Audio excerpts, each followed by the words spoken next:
Into brute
Most High.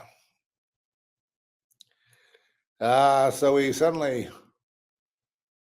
got on the verge of World War III again, and with the extreme, I've had to kind of leave X, Twitter, formerly Twitter, because the dialogue or the dialect on the people that are pro-Ukraine is too stupid. It's too childish. And that's across the board, from senators to Hollywood to the man on the street. It's too pedantic to comment on. It's a waste of my time.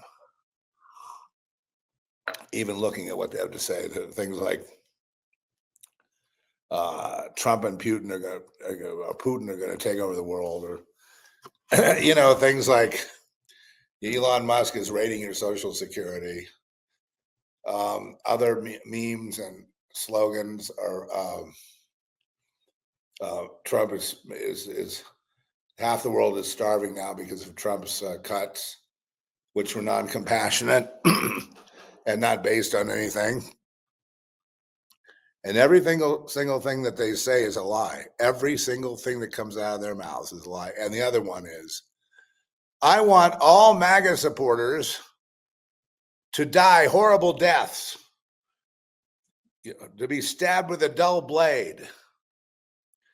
And that's going on across the airwaves, and they're allowed to say it. They're allowed to say it. And Trump should be assassinated, and by anybody out there who can do it. And you've got my eternal gratitude if you take him out, which should be referred to the FBI. If I said something like that, there'd be a knock on the door. I'd be hauled off downtown for questioning, at the very least, and possibly even charged with harassment online.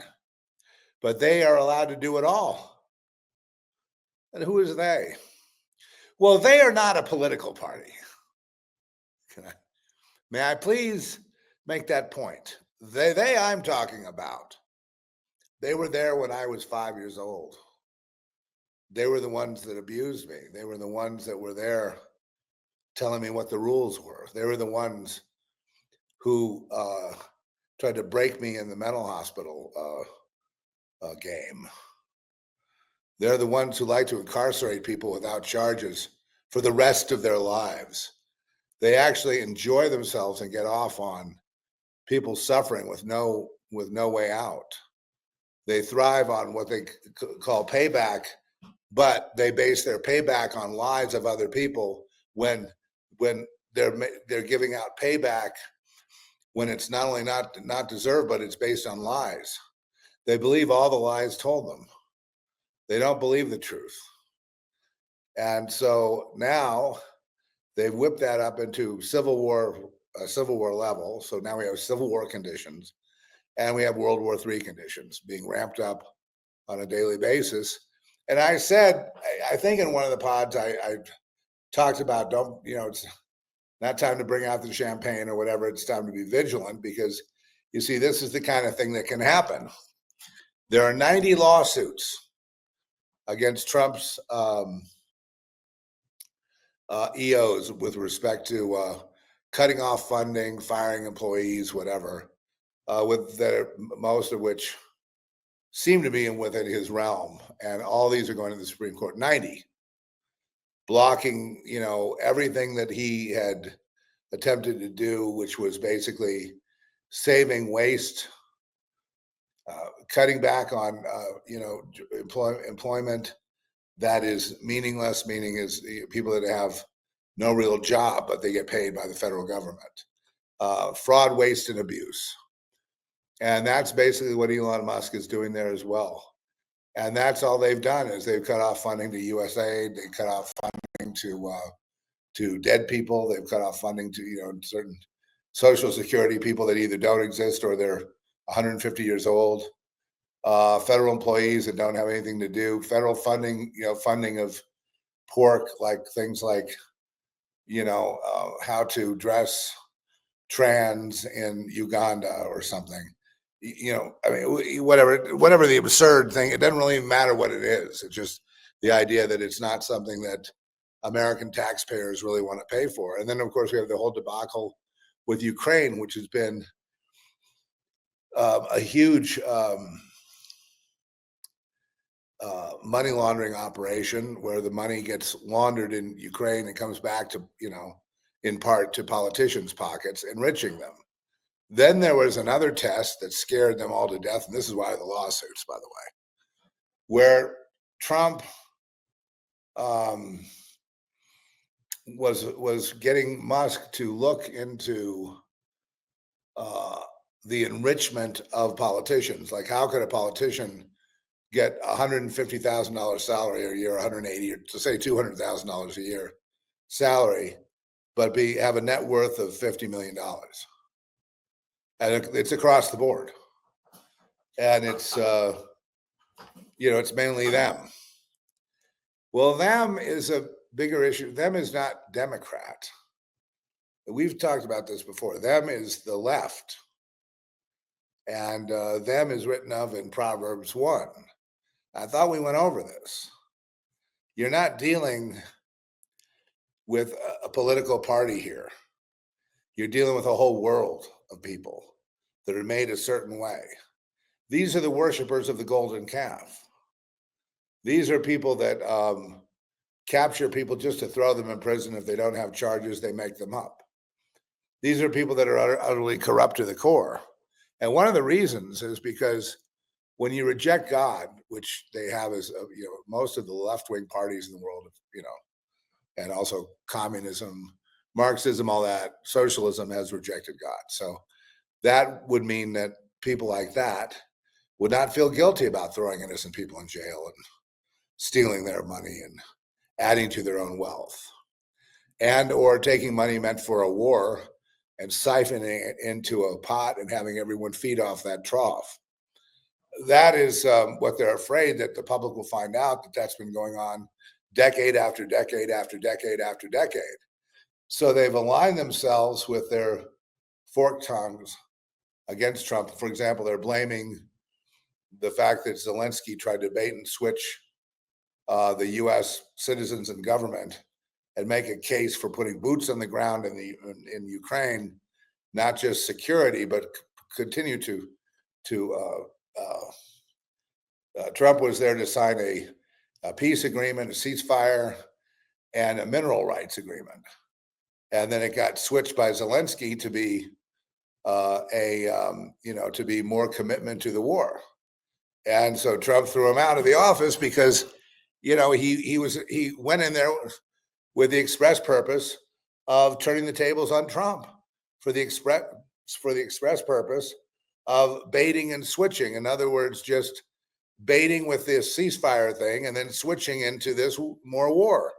So all he was looking for was more funds for war, proven by the fact that he goes back to the UK and basically receives $3 billion to prosecute more war. Okay, so he wasn't looking for a peace deal and mineral rights. Then they started criticizing Trump, saying, you're extorting the mineral rights from Ukraine. That Ukrainians need that money. As like Trump says, why are we always going into countries we spend our blood and treasure and then we walk away with nothing? We don't have to do that. That's not the way it's really done in the world. And so they're angry at him about that. The fact that Zelensky left doesn't mean it's not about why he left, which was he switched the game and he tried to take his case to the cameras. And he was coached how to do this by the Democrats, who is the left, who is the global left, who have 90 lawsuits against every one of Trump's orders. And, these are the same people that tried to kill Trump again and again, and they will try again and again to kill Trump. And every day they call for the death of MAGA supporters worldwide. Wherever they are, they should be gunned down. And they're ruthless. They have death to them is fun. Murder to them is fun. Evil to them is fun. So you're up against that. And I think one of the problems that like Republicans and independents and independent thinkers had is They can't believe a group of people could be that evil, that cruel, but they can. And people say, well, why don't you? You have no interest in the Academy Awards. I say, well, I have an interest in the excellence of work, of creativity, but when I have institutions like the Academy, I used to go to the Academy to teach myself how to write screenplays, and I would go there and I would check out the Academy Award winning screenplays. And, right? I mean, does that make sense? You go there and you read you feed yourself the good ones. That doesn't mean you're going to be the same, or you still have to be true to yourself. But why am I not interested in it? It's because they are also on this side of things, which is also the side of human trafficking, fentanyl across the border, open borders, terrorist welcome in the United States. In fact, terrorists at like Tren de Agua and MS-13 are being guarded by certain governors around the country and protected. The U.S. government is doing business. I mean, not the whole government, but parts of it. During the Biden time, it was all the government doing business. The money laundering aspect was also tied in with the cartels. Essentially, the U.S. government was dealing fentanyl to itself, to its citizens. Okay, and just like the nurses were killing patients because with too much intubation and with the wrong settings for most people, and the lungs couldn't handle it. They did this because they were getting something like $60,000 or $70,000 per cadaver, and so they're being paid to kill these people. Then, of course, there's the organs that are available, and they want you to sign something when you go to the hospital. They want you to sign that you're okay with intubation and breaking your chest open for your heart, or any kind of extreme surgery. And then they also want you, since that's such high risk, they want you to consent ahead of time to organ donation should you perish, which adds another few $100,000 to each incident. And they all vote for the same candidates. Left, left, left. So I don't like to talk about Democrats because that would isolate it. You're talking about a worldwide species, and then there's, and then they prey upon the pure hearts, the people that are, with God, people that have a conscience, people that are independent thinkers, people that are, if you're an independent thinker, they'll never let you into the arts, for example. They don't want original artwork. They'll have a token David Lynch or somebody like that, but I mean, it's very, very rare. They want company players in only.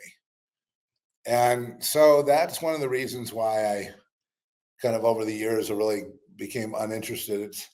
I know that people say a lot of stupid things at the Academy Awards, and actors are, the presenters are dumb, and it feels like, it's like just watching football mindlessly. You feel like you have not had a good meal. You feel like you've had a it feels like junk food. I'm not going to put it down. I mean, humans will do what they want to do. I feel very detached from this world and this country, and very detached from everything. I was mildly amused at Trump sticking it to him, but now they're all organized and pushing back and canceling everything Trump. Basically, they're castrating the American presidency. Is what they plan to do, and then they plan to run everything because they run, Venezuela, they run Cuba, they run Mexico, they run Canada, they run the EU. Is there any place where they don't run things? I'm talking about people. I'm talking about the way it really is, not the Republicans, Democrats, left versus, not even left versus right. It's the initiated consenters versus the souls versus the pure hearts. Up is up, down is down, common sense, that sort of thing. Those are the pure hearts. come join us, and we'll lay wait for spoil, and we'll slay them and take their money, and we'll put it in our coffers and share it as one purse. Oh, who's that? Oh, it's for a good cause. It's to stop world hunger. It's a universal income. And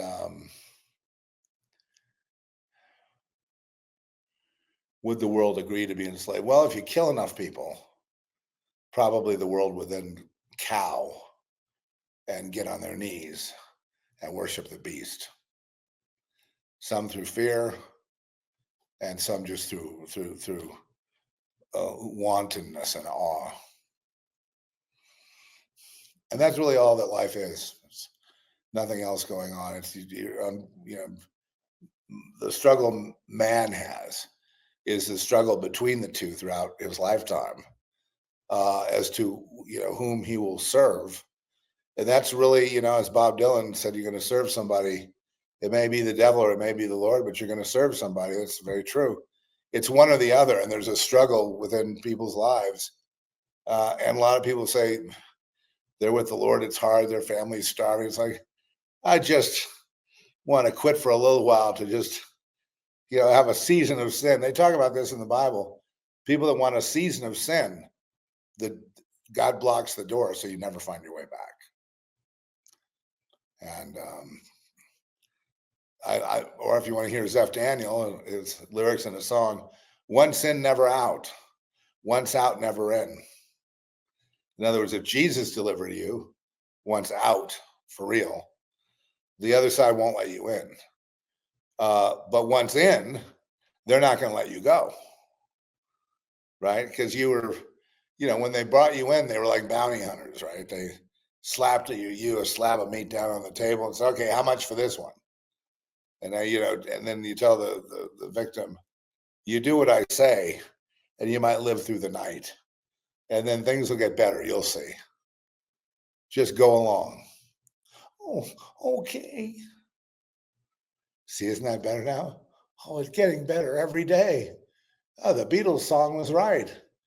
I've got to admit it's getting better. And yes, so much better than before. It gets better, better and better, better every day, better in every way. So when I see something like the Super Bowl, the Academy Awards, and other, distractions, I'm like, it's film is a very powerful medium, and it's very awesome, even though it's been mishandled, and now, of course, it pretty much sucks compared to films of the last decade or so, the last generation, and that's because the medium is so powerful, they want to use it. They're not going to put $40 million up for a feature film unless they can get something back out of it, like propaganda or influence. And so that's what ruins films. It's that I just watched One Flew Over the Cuckoo's Nest, which was speaking about Academy Awards, I think it won 5 awards, and it was up for 9, I think. And the music was a little bit weak in it, so there's no music award, but it was the debut of several actors, Brad Dourif, and I think it's where Danny DeVito was discovered. Certainly Louise Fletcher, that played Nurse Ratched, and it was a big book in the '60s by Ken Kesey. And we all read it actually in high school. That's when in high school they had actual reading classes. You'd be reading Catcher in the Rye and that and all these books. I'm pretty happy I went through that. But it was magnificently directed by Milos Forman. And I guess he's best known for Amadeus, I think. If I'm not sure, I could be mistaken on that. But I mean, we're going back quite a ways. But see, when after watching a litany of Netflix and Amazon Prime and just dealing with film and dealing with kind of the way things have gotten, the standards we've gotten to, nothing that I've seen today comes near the precision work and in every category as well, acting, directing, lighting, camera, whatever, as something like Cuckoo's Nest. And since I hadn't seen it in a long time, it hit me as something new, and I wanted to see. And I think Jack Nicholson won Best Actor that year. Just to go back through his record, since they show him now as an old man, but I mean, he started off hitting, hitting the jackpot just right off the bat. He was really great in it. But the point is, the difference between now and then is so big that I don't know what to make of it. Today, it's kind of like the films make themselves. There's really no director involved. There's writers don't take chances anymore, right? The dialogue is always, could be cool, but not too much. Not goofy, not taking chances, not saying weird things, but having it be, pretty much what the public would agree upon as being, normal. It's kind of like news banter dialogue today. And I guess the films today remind me of the news. It's like news stories. In fact, I don't think anything could top the seeing behind the scenes with the Zelensky blowout. That was as good as any cinema. But the thing about that was people got a glimpse behind the scenes as to how the sausage is made.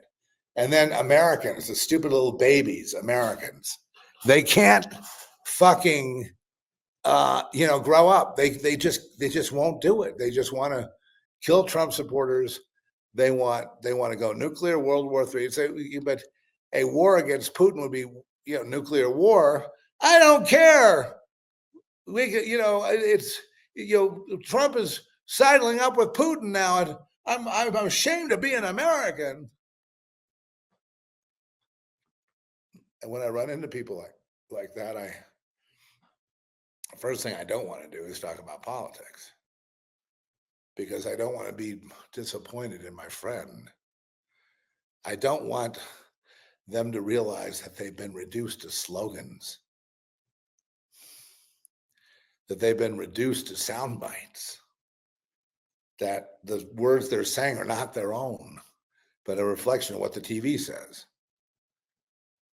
And when I look at the Academy Awards, I think of human trafficking, slave and sex trafficking, and I think of the murder of children, adrenochrome harvesting, enslavement, and I think about, I think back to the revelations of my own experience and the fact that people would just buy children, like a van of children, to drop them off at the party so they can all go at it. I know that's horrifying, but it's not just Hollywood. I mean, it's New York, it's Paris, it's bumfuck. It's everywhere. We should fight it. But because left and right hates each other so much, think maybe a bloodbath first.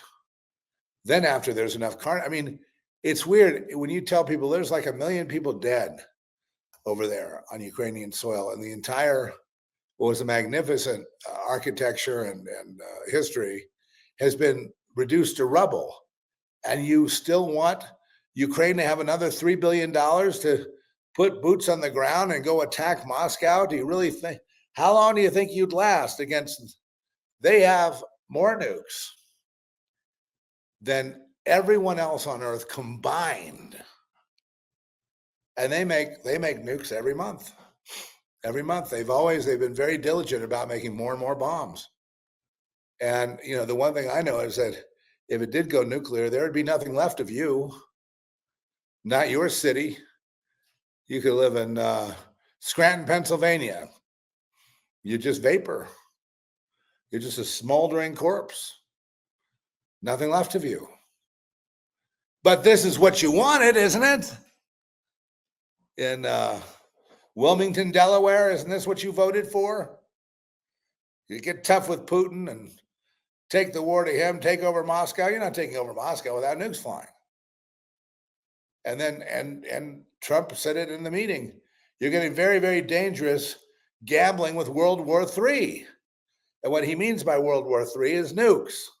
That's what we all mean. So I'm not, I may be kind of like an apologist for Trump, but it's not really an apology. What I'm doing is I'm trying to set the record straight. I watched those clips about 4 or 5 times, and it was Zelensky not wanting to sign the peace deal. He reneged. And that's what all the screaming was about. Well, I don't understand where they're taking all this, but I do understand their need for destruction, the need they have to spill blood. And Zelensky himself said it. Once the American blood is spilled, then we'll be in good shape to defend Ukraine. Well, Ukraine, maybe they'll be the only country left on earth. Now, my interest in Trump was simply because he wants to stop the war, the carnage, which is, and be productive, rebuild Ukraine, put security in, but they don't want, Zelensky wants vengeance, wants revenge against Putin. And the entire EU is on his side, not for the good reasons, for bad reasons. It looks to me like most of the EU are stupid people, really dumb. Like they're chosen because they're stupid. And that's pretty much what you have in politics, because you have to be pretty dumb to go along with these slogans and these concepts. So I don't like it. So I'm very unhappy with, with Americans. I think it was Roseanne Barr who said something like, now what we should do is, when you walk down the street and you see Democrats, you should point your finger at them and start laughing. And it's like, no, I've grown up around that road. I simply look at humans and start laughing, and all of them. And there's the exceptional 1 or 2 here or there that have an IQ, that use their noggins, that try to understand what's going on here. We're not here. There is no future for you here. You are going to get old and die. I'm getting old and dying. And, so I had better get myself squared away, to where I feel like a sense of peace. And of course, I've explained how Jesus is real. And the way I learned that was I surrendered to what I thought was God. And then I was introduced to the whole topic of Jesus in that transaction, which had nothing to do with a human being. It was just my own experience. And I believe that everybody who gives, I had hit the wall. I mean, drugs, alcohol,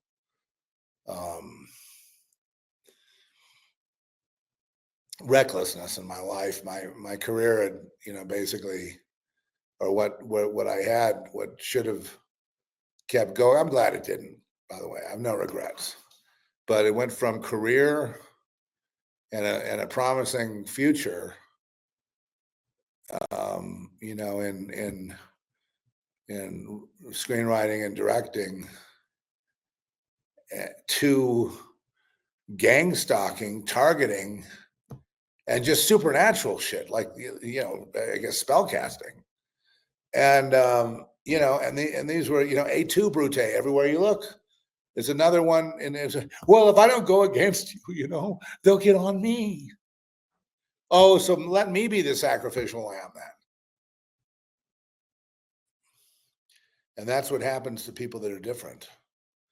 You get kids that are slightly autistic or have an autistic issue with, and they're kind of there, but they're not the same. The kids don't trust them. They bully them. A lot of times these people wind up, in seclusion or institutionalized, because the world will not tolerate anything different, anything unique. And that's especially like with Trump. They want the old corruption, waste and abuse, wars for no reason. That's what they want when they are doing their anti-Trump thing now. They're saying, we want war, we want waste, we want abuse, we want fraud, We want a country that fails, and that's what we want. And we want to nuke Russia. So I couldn't stand with that. I don't like, and it's amazing when I see Jane Fonda turn into a warmonger when she was all about peace, give peace a chance. Never. She's always been about war. It's always been about war with her. Hanoi Jane. And the rest of the celebrities just are like dumb sheep. They just follow suit. You know, I mean, that's the way they are. Or they're indoctrinated toward the left, which means anyone that owns anything is the enemy, and which we need to burn it down along with the rest of the country. And learn to live and share like the Indians. And so this is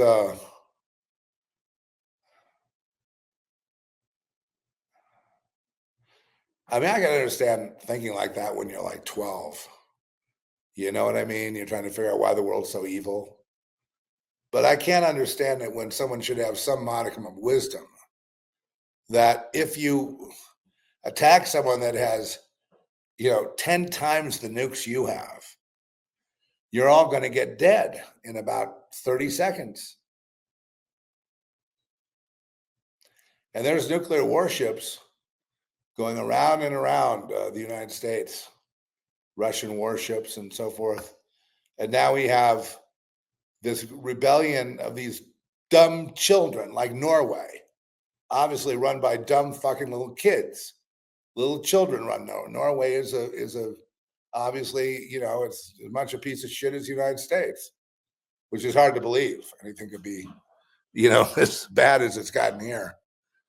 But they refuse to give fuel to any U.S. ship because of what Trump said to Zelensky, which was basically, you're not going to come in here and switch the deal on me and make me and pressure me into signing your deal, which is, an aggressive position against Putin. Oh, you must be with Putin then. No oil for you. Now, you talk about an embarrassment to be here. I tell them, every time I read your tweets, I'm embarrassed for you that you're so fucking stupid. You don't deserve a country. You don't even deserve life. I mean, being that naive and that dumb, not naive, it's really a wanton stupidity. You want to be stupid. You want to be part of the collective. And people that are part of the collective, they wind up, the punishment is death. And there is no redemption. It's just death, and your life was it didn't matter whether you're here or not. It's like Gene Hackman died. And he's like, one of the best actors of his, generation, and certainly Hollywood's ever seen. And he's gone, and out of mind, and Morgan Freeman gets up at the Academy Award and starts to give a speech about Hackman and what a great guy he is and how he'll be remembered. No, Mr. Freeman, he will not be remembered, and neither will you. It's not even about that. And if you need someone to remember you, you shouldn't, you're in the wrong place at the wrong time, because this is not the place where that happens. This is the place where people are forgotten. I go back and look at this old brilliant film, Cuckoo's Nest, and it's kind of like a research for something, but I go back, I look at it, and I realize it's so much better. It's like at least 50% better than what you see on Netflix or Prime. You know what I mean? And then as far as theatrical release films, it's probably, a good 40 to 50% better than anything you'll see on TV or anything you'll stream. Now, there's a million people could say things. In other words, the art of cinema has been destroyed and is being destroyed as we speak. That's why, I watched a film the other day. I said, this time I'm going to count the mistakes. I put my hat on, my director's hat on, and I'm going to look at how many mistakes there are. And I'm going to have 30, 40 mistakes. Oh, here's a mistake in the story where they, instead of going this way, they should have gone that way. And now they lost everybody. And it's like, okay, well, it's a very difficult medium. So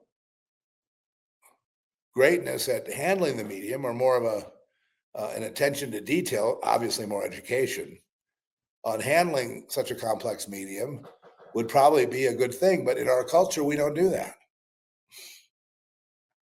We produce iPhones and tell people you can make a movie on that. And of course, we'll correct the lighting for you, and we'll correct the color for you. All you got to do is push the button, say a few idiotic things, and TikTok will pay you a much better salary than some of these actors. You know, some of these people make hundreds of thousands of dollars a year by doing nothing, by saying silly things on TikTok, no more than 15 seconds.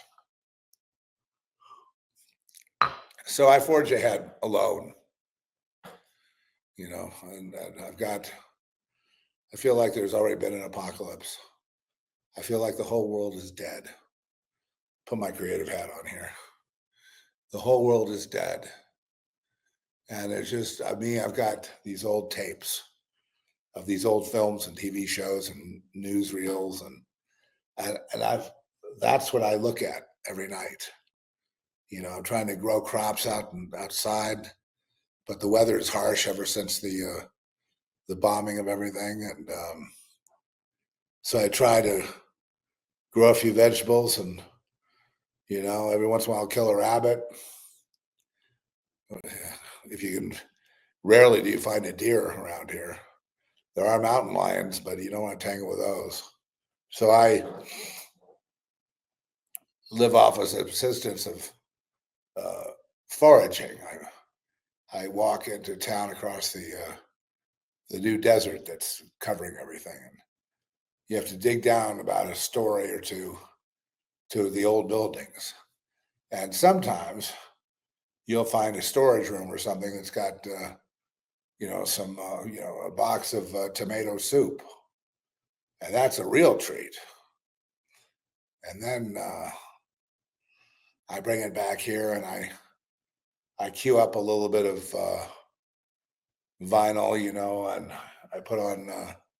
I'm in a vivacious mood. I put on some Billy Cobham from the Mahavishnu Orchestra, and while that's going on, I start watching. I put on a film that I've. A lot of these are VHS tapes, or sometimes I can get high 8, and sometimes I can get digital.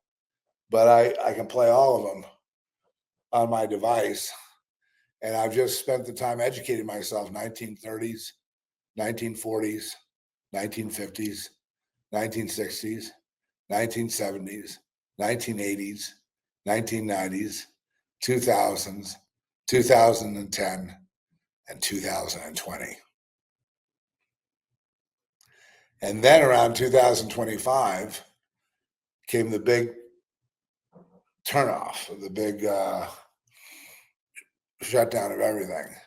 And not long after that, roving gangs of cannibals swept across the globe, killing humans to eat, leaving us with nothing. So I wound up in this canyon, and people don't know I'm here. And somehow I end up able to hook up to free electricity, and I'm able to pump water in through a well, and able to, if I hunt and forage, I can usually eke out this sustenance. As far as drinking is concerned, every once in a while I'll find a bottle of whiskey. It may not be the most expensive Macallan 50-year-old Scotch, but it might be, J&B. It might be Jack Daniels, if I'm lucky. And I have a number of military weapons that I had to secure from the National Guard Armory, which is within about 10 miles of here.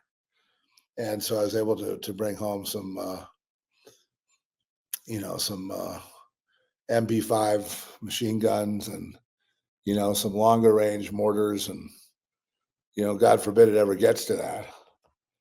And so what my job is now is compiling a book of history, a book of history of who we are and where we've been since, I guess, since about 1900 down to today. And it's gone pretty well. I mean, I can see these different periods. One of the darkest was the 1849 gold rush, followed very quickly by what? Civil War. You see, I've been able to link a cause and effect to every single thing in human history. And it always goes the same way. The humans become decadent, cocky, God rejecting, morals rejecting, treating each other horribly, and then they get smacked down and almost eliminated. And then there's a remnant of them that comes back. And, through discipline and through hard work, they are able to build something that looks like it has the promise of lasting, but because it's the end of everything, it's usually it gets invaded or ruined by somebody else. So, but always the same flaw. If you like to look at it another way, man becomes selfish when times are good, and that brings about bad times. God is not mocked. What you sow, so shall you reap. You're good to people. You love your neighbor. You try to be helpful. You try not to hate in your heart, but operate out of love and kindness rather than hatred. You'll have a better time of it than if you just operate out of hatred and scream. Well, no, I'm taking my account down on I've got a little secret account over there on Twitter, on X, because there's nothing there for me to learn, and there's no one there saying anything that I don't already know. So there's no point to me really being there, if you know what I mean. And that's kind of like most things in life. Now I'm out of my fiction tale. I'm back to practicality. So no, I'm not interested in Academy Awards or Super Bowls or um, July 4th or the World Series or any of this Americana stuff. Being a good American. I don't know what that would be. I feel that America rejected me a long time ago, and I never really have been allowed back.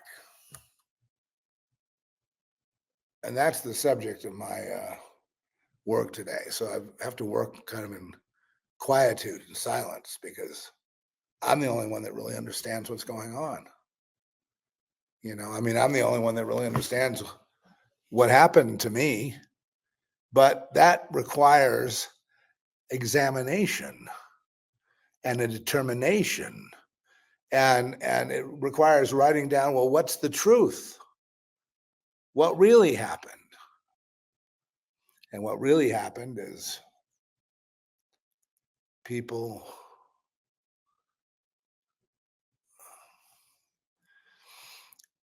the best example I have is when they see like an autistic kid, they pile on as bullies. And many times they ruin the kid's life to where he commits suicide. It's put it in that category. Only except for a bunch of bullies on the high school, grade school, whatever, you're dealing with institutions. You're dealing with society itself. And you're not sure what you did wrong. You understand that it's just really a crime of free will, of not giving over your free will, and trusting them to remake you. Because if you give them your free will, they will torture you and then raise you up as one of them. Broken, mind-controlled, a Manchurian candidate, which they all are. I'm in a world of Manchurian candidates. I'm in a world of MK Ultra. I'm in a world of shit. And so people well, you're just you're such a sourpuss today. Well, I can have fun and all that, but as long as I never, ever, ever forget my place is in shit. That's my place. It wasn't my idea. Somebody else's idea, but that's somebody what else very powerful. If they want to put you in shit, you're going in shit. And they'll just keep you there until you blow your brains out. So I don't think I'm under any illusion here, and as far as wanting to call, go this route or that route or join the this cult or that cult that's has some theory of evil, like they're archons feeding off our trauma. It's like, well, the human race may be trauma, but it's not that bad, obviously, because I don't see them like, madly complaining all day about everything. I mean, they complain a lot, but they're complaining with while they're living in the United States, relatively free of harassment. But people that don't fit in, people who are different, and the other thing is you also have society taking the people that are different, categorizing them, and then turning them against each other. And or making it manifest in certain ways. Well, oh, your identity politics. Your identity is black. Your identity is trans, and your identity, Zeph, is something we don't talk about. Do you understand?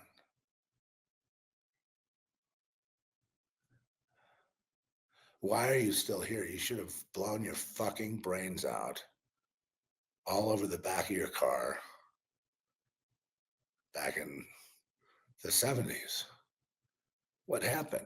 Did you chicken out? You chickened out?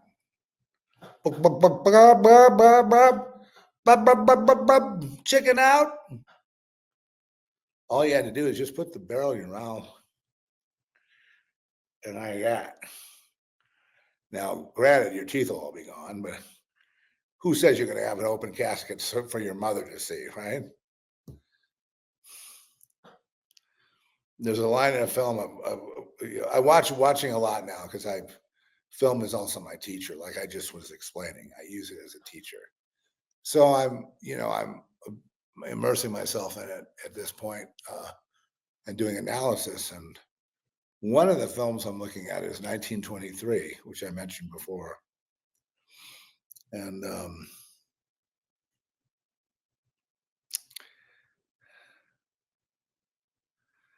it's sort of, well, I forget exactly what I was going to say about it. I was going to say something about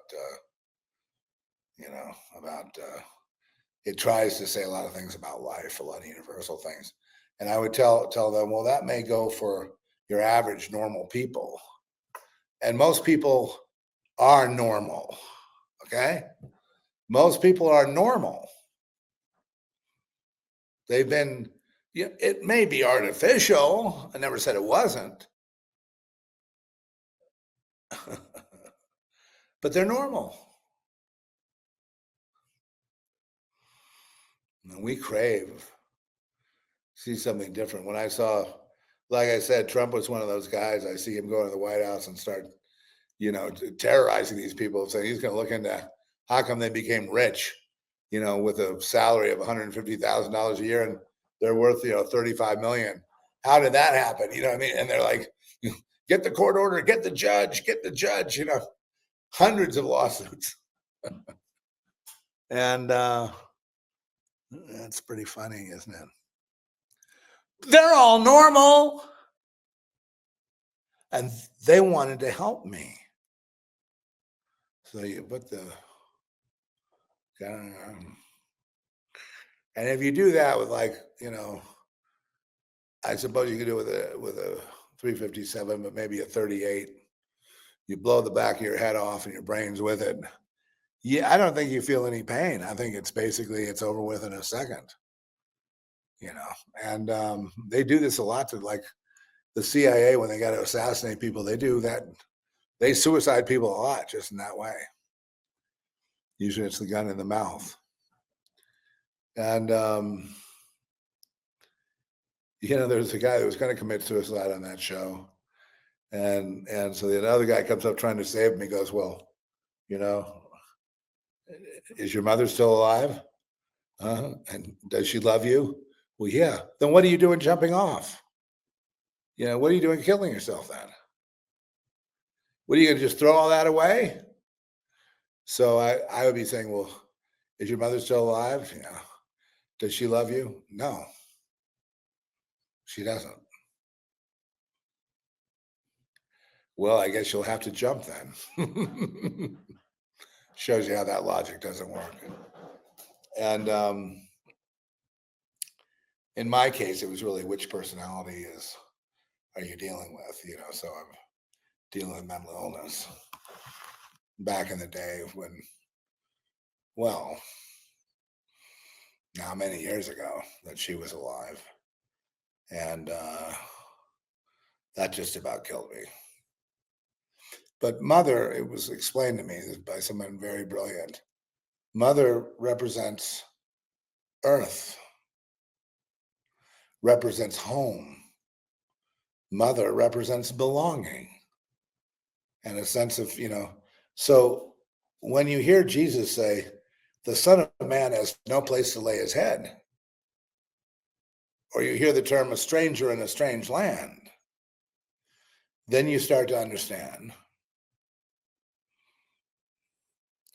that you're that stranger in a strange land.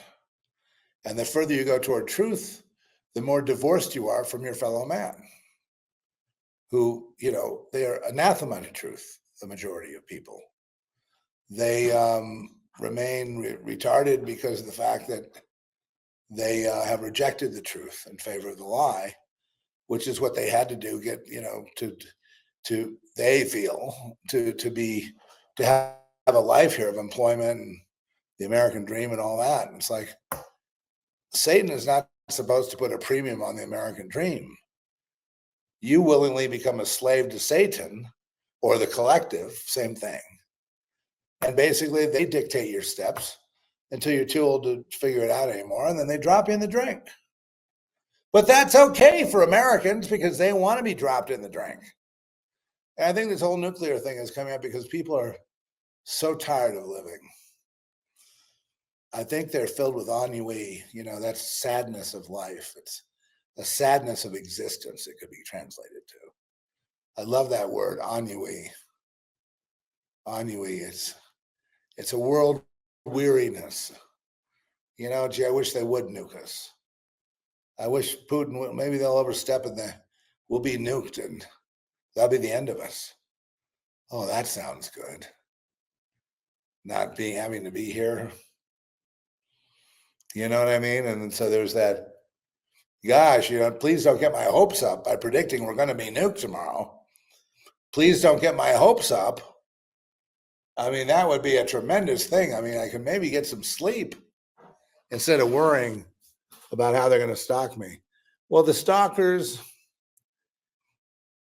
if you get around a group of them for 15 minutes, even if you just read the paper and have a cappuccino, they'll know that you're you and they're them, and the game. Let the games begin. What you got to watch out for is when they say, "Sir, would you like a second cappuccino?" No, thanks. One was fine. Right? We have breakfast items. No, thank you. I got poison from that already. Fine, thank you. I'll just pay the bill and leave. You do that and don't come back. I heard you say that in your mind. I heard you signal to your little friends out there that we've got one here. And it's like, Zeph, you're displaying signs of paranoia again. Now, we've dealt with that year after year. You either go from being paranoid to you're running the universe. So which is it? And I say it's both. I'm paranoid and I'm running the universe, and the universe is running me. But it's very difficult. And, I need the miracle power of God's grace and intervention. Because otherwise, I really wouldn't be here. The odds of my surviving that last, well, I never did recover fully, and the odds of my really surviving it are about 90 to 1 against. So I may appear I'm alive and all that, but the risk of not being or having sudden death is very real. And today, with the amount of hatred that's out there, it wouldn't take much to gang up on somebody and just fill them so much with self-loathing and hatred that they just jump in front of a car, and that's the end of it. So I know it's a kind of a downer topic, but I just felt we had to be, so when I, and the point is, so when I see things like our institutions of awards, like, oh, you won, you win. Hey, the Chiefs won. Or the Chiefs, like the Eagles won. You look what he's won. Remember my song? I forget what it's called. It was like, Buck, ladies, show him what he's won. Back behind door number 3, he's won a brand new 1967 Impala by Chevrolet, featured in the Tom Cruise hit. I've got one for you. You can't look it up though. Tom Cruise's first debut on film. I'll answer it today. Dum dum dum dum dum dum dum dum dum dum dum dum dum dum dum bum bum bum bum bum bum bum dun dun dun dun dun dun dun. The first movie of Tom Cruise was May I Have the Envelope, Please? Settle down, ladies and gentlemen. Here comes the winning answer. He debuted in a film called Endless Love, starring Brooke Shields and I forget who else exactly, but it was the Brooke Shields vehicle, and it won an Academy Award for the song Endless Love, written by Lionel Richie, and it may be co-performed by Roberta Flack or somebody similar, and became it's a terrible song for the movie, became a hit. And what did Tom Cruise do? He played the part of an arsonist who got away with it. He put out a fire that he had started, and the neighborhood thought that he had saved the neighborhood, so he became a hero, and he's been basking in that glory ever since. He showed up moving around. He looked very gay. He had like hot pants, jean hot pants cut off, high thigh, and then pulled up his ass. So that was, that time that was signaling, whatever he was signaling.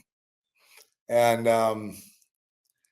the scene didn't go anywhere. It just was this idle scene where he kind of like had his own separate thing going.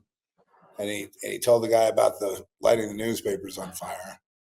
And then anyway, it explored the idea of obsessive love and the danger of it. But it was directed by none less than Franco Zeffirelli, from the great Italian director. Remember the Bible, Jesus, right? This big Bible story. And here he is doing this little film, and it's filled with mistakes. You'd expect to see the great director have all kinds of lighting and chiaroscuro type of sort of Rembrandt painting motifs, in terms of lighting and atmosphere, and none of that. It's just almost like a video shoot. And Brooke Shields was absolutely beautiful. She played a 15-year-old, but you could tell she was like in her 20s. And she was a great actress. She turned in a fantastic performance. And, just And it was up for a bunch of awards, but like I said, it only got one, music, which was like all I wanted. I muted it whenever that song would come on. They had it come on like 4 times during the film. I had to mute it, you know. And the flaw that was made in the story by the screenwriter was, and the storytellers were basically the kid, was separated from his love of his life, which he was obsessed with.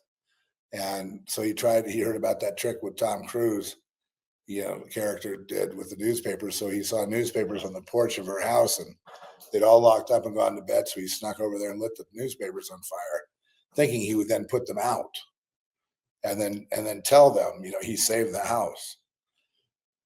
But it got out of control and burnt the house down to the ground.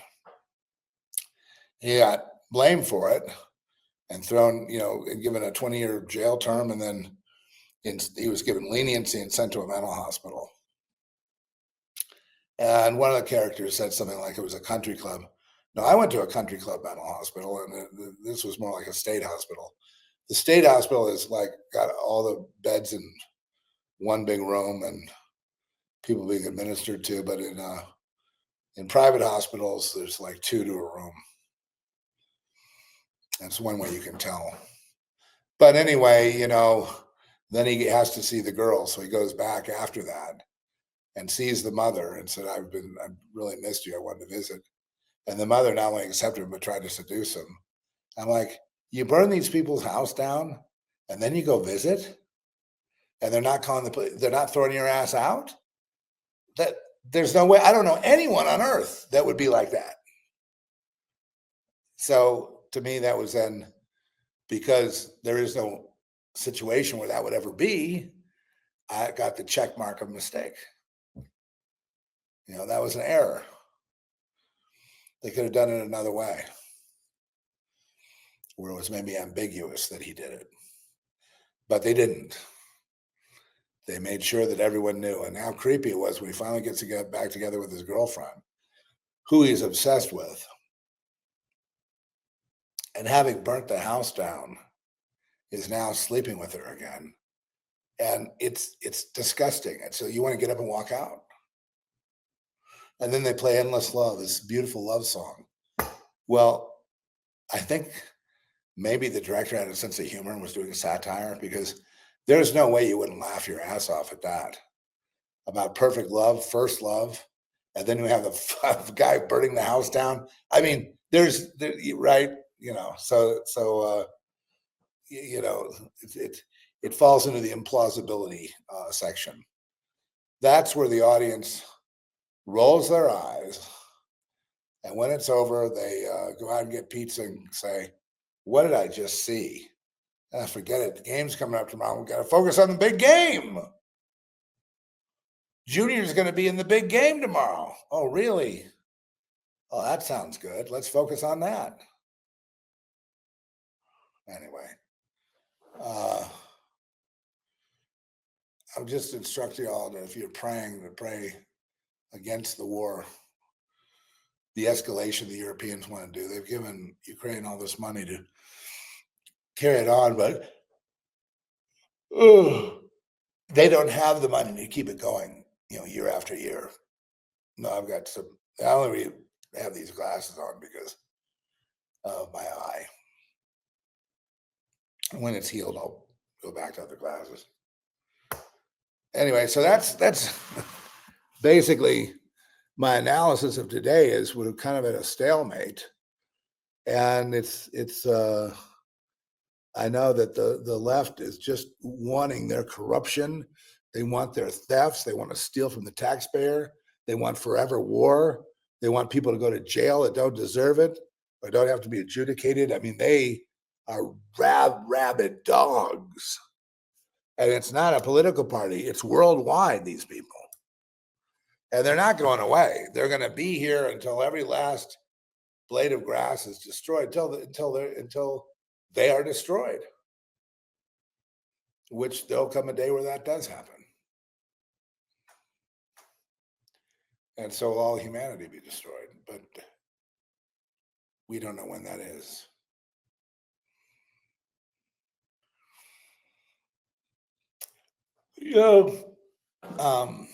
Sorry, I'm yawning because I've really probably done the podcast now, and I really should get out of here. I don't see what good I've done calling it a world of shit and fantasizing about the apocalypse. But there you have it. Hey, after watching what goes for TikTok, I don't feel guilty at all taking up a little bit of your time.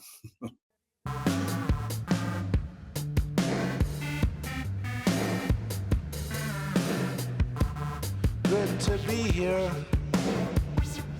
this time of year. Time to celebrate your great victory. Come on up here, Buck. All right, girls. Show him what he's won.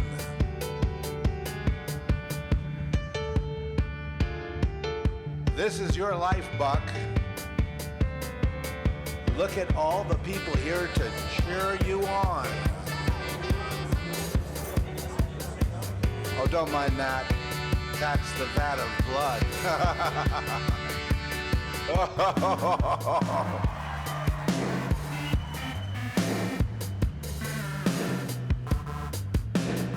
Now you might wonder, what is he up to now?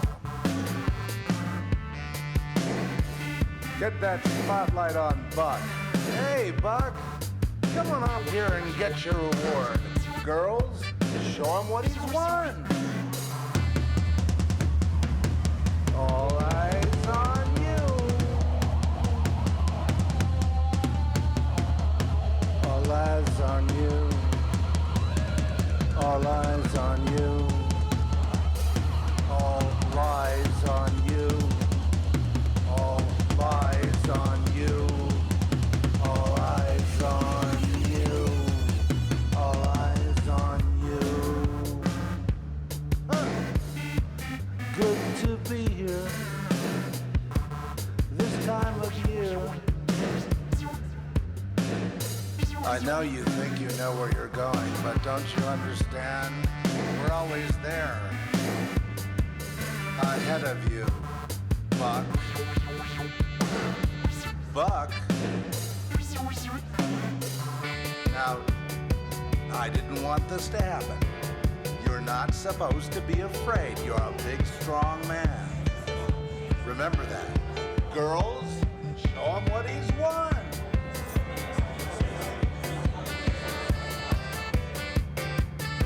The only problem is, only the dead go there.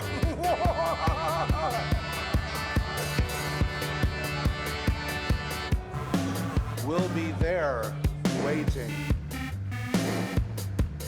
We'll be there, waiting.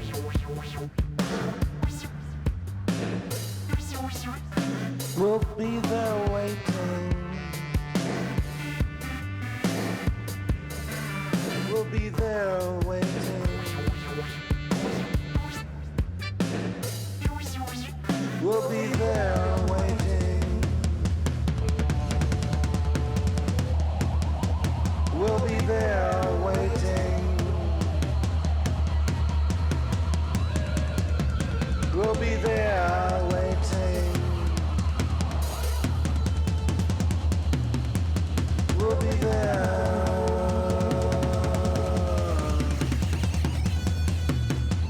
We'll be there